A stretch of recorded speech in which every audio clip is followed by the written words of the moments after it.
Good morning, everyone. Pete Pardo here from Sea of Tranquility. Welcome to another edition of Favorite Album of the Year. We are at 1986. Another real strong year. You know, as we've seen the trend in the 80s, the decade really big. Pop music, riding strong. New wave, starting to die down a little bit, but still kind of there. But most importantly, hard rock and metal, really popular. Thrash metal. That thing that some people call hair metal, which is basically just kind of commercial hard rock, right, with big hair. It's not some of that. Some of those bands, not so much metal, but very capable, and in some cases, very good hard rock bands. Lots of big hooks and big guitars and things like that. Okay, we're also not far off from the kind of birth of the underground of extreme metal. Okay, death metal is just on the horizon. Black metal, not too far off, but thrash metal. Traditional metal, power metal starting to come into formation. Guitar players, right? Lots of instrumental guitar stuff just about set to happen. But in 1986, for this guy, it was all about 4 big metal releases. 3 titans of thrash and 1 classic new wave of British heavy metal band riding high. What's it going to be, Pete? What's it going to be? In the end, it came down to 2 of them. Not that the other 2 aren't fantastic and I love them any less, but you got to make a decision on these things. And I played all weekend with which one would be number 1 out of those 2. And again, I go back to the usual way that I kind of try to figure these things out is, okay, let's go back in time to that era, that year, or, somewhere, shortly thereafter. What would I have picked back in 1986, 87, 88, 89, 90. Okay, so I did that. And one kind of rose above the other just by a little bit. And then what I do is I take a look and I say, okay, well, how have I felt about these same 2 albums post like that time? So, early 90s to today. And then clearly the other one rose above. So I have a conundrum here. It's like, well, back in the day, this one, more recent times, this one. So I got to look at them head to head, and I have to see, well, which one do I play more now? All right. Which band means more to me now? And which ones, when I go back and revisit now, do I get more warm and fuzzies?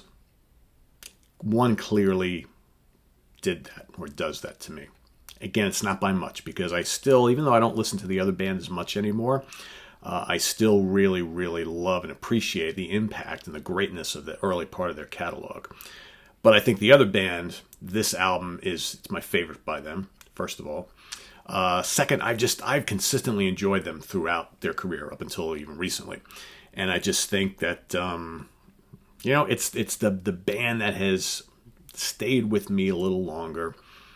And, when it comes down to it, it's just a matter of personal preference anyway. There's no kind of better or worse here. And, you could arguably say if you're going to be one of those guys, better, well, the other one's better. The other one might be, okay, from an artistic standpoint. I don't really care about that right now because here it's about what you feel in your gut, in your heart. And I'm going to go with released on, hold on, because I want to get all the, I want to kind of build this up for you here. Released on September 19th, 1986 on Capitol Records. Produced by Randy Burns and Dave Mustaine. Peace Sells, But Who's Buying by Megadeth. Their second album.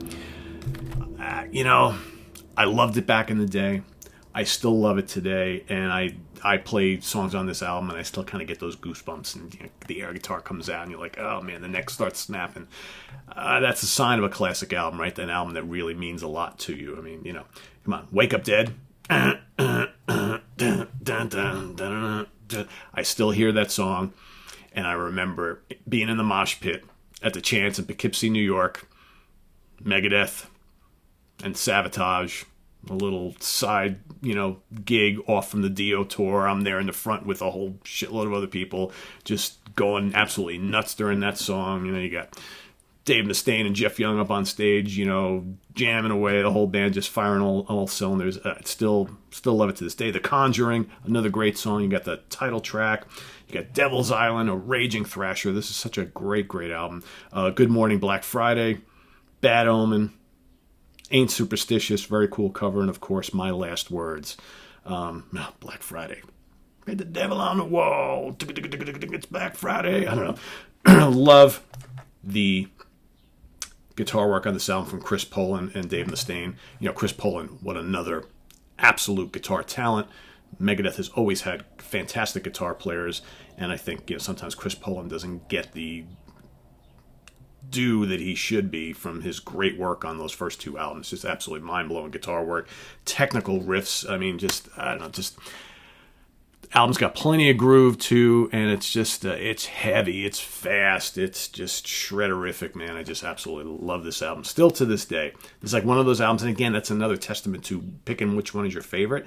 Which one has consistently just been an absolute favorite of you all throughout the years.